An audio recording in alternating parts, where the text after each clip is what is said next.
Alcuni mi domandano perché continui a praticare quella schifezza.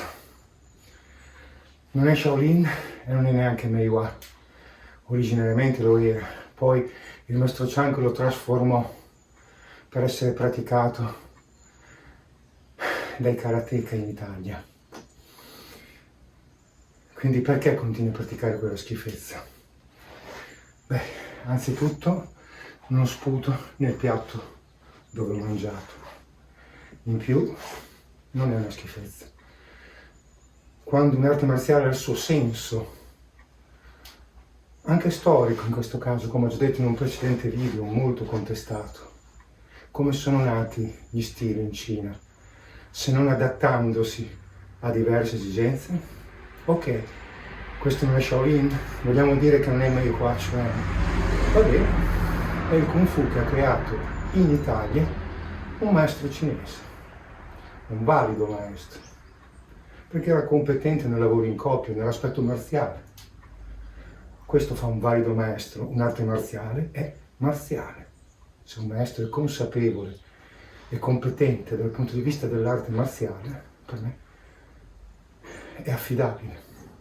Quindi cosa ha fatto? Ha creato qualcosa di nuovo, qualcosa di diverso, che non è tradizionale? E allora quali sono gli stili tradizionali in Cina? Quando anche al tempio di Shaolin, negli anni '80, c'era differenza fra il nostro maestro Yang Chuan e gli altri maestri, nelle stesse Taolu, nello stesso lavoro in coppia. Qual era allora lo Shaolin originario? Io sono orgoglioso di aver praticato Shaolin con il maestro Yang Chuan e come ragazzino sono orgoglioso di aver praticato questo tipo di Kung Fu del maestro Chang e continuo a praticarlo, con qualche piccola differenza, perché Maurizio Zanetti in quegli anni chiamò dei maestri da Taiwan che ci fecero vedere particolari dello stesso lavoro, quindi questo stile non è inventato dal maestro Chang, è uno stile tradizionale del gruppo Mei Hua Chuan, senza dubbio. Noi abbiamo praticato anche con altri maestri, alcune cose le ho tenute. Ad esempio, dove il maestro Chang, probabilmente veramente per i karateka, ha messo questa tecnica che è quasi l'equivalente di questa, di Shutoken, nel karate Shotokan, invece molto spesso c'è questa tecnica che è comune anche questa tecnica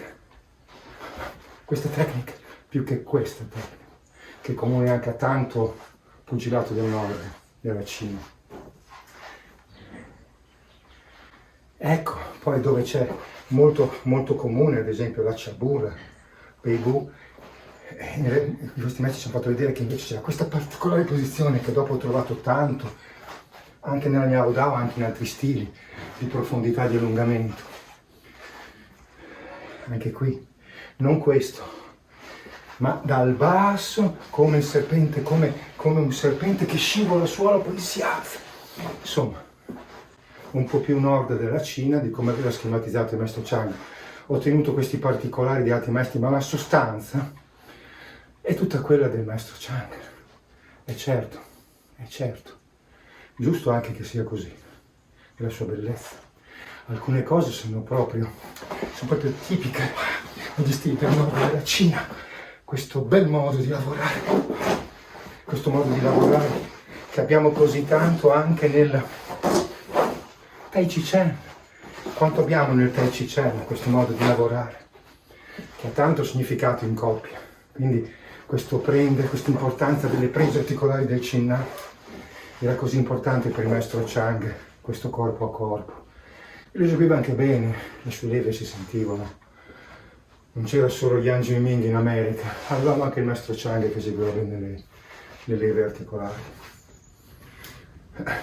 Certo, io continuo a praticarlo, come continuo a praticare il Wing Chun di Ip Man e di Wong Shun Leung del filone, e dicono è una schifezza oggi gli esperti, perché hanno visto che a Foshan o in altre regioni della Cina c'è un Wing Chun molto più ricco, con tante Tao, non solo 3. L'uomo di legno è molto più complesso, non quella sequenza banale che abbiamo fatto noi in tutti quegli anni. Che importa? Abbiamo fatto il Wing Chun di Ip Man, di Wong Shun Leung. L'abbiamo conosciuto attraverso Bruce Lee, attraverso Jeet Kune Do, E allora è la nostra storia. Non sono interessato ad approfondire il Wing Chun, ma se fossi interessato imparerei tutto il Wing Chun che c'è, tenendomi per buono quello che è stato il piatto dove ho mangiato. Spero con questo di porre fine a queste inutili polemiche. La nostra arte è un'arte da sudare, da praticare. Io sono qui tutti i giorni a praticare. Auguro ai miei fratelli di Kung Fu di fare altrettanto, tutti i giorni. Non c'è domenica, non c'è interruzione. Un solo giorno che non pratichiamo, la barca torna indietro. And still I hope that you will subscribe.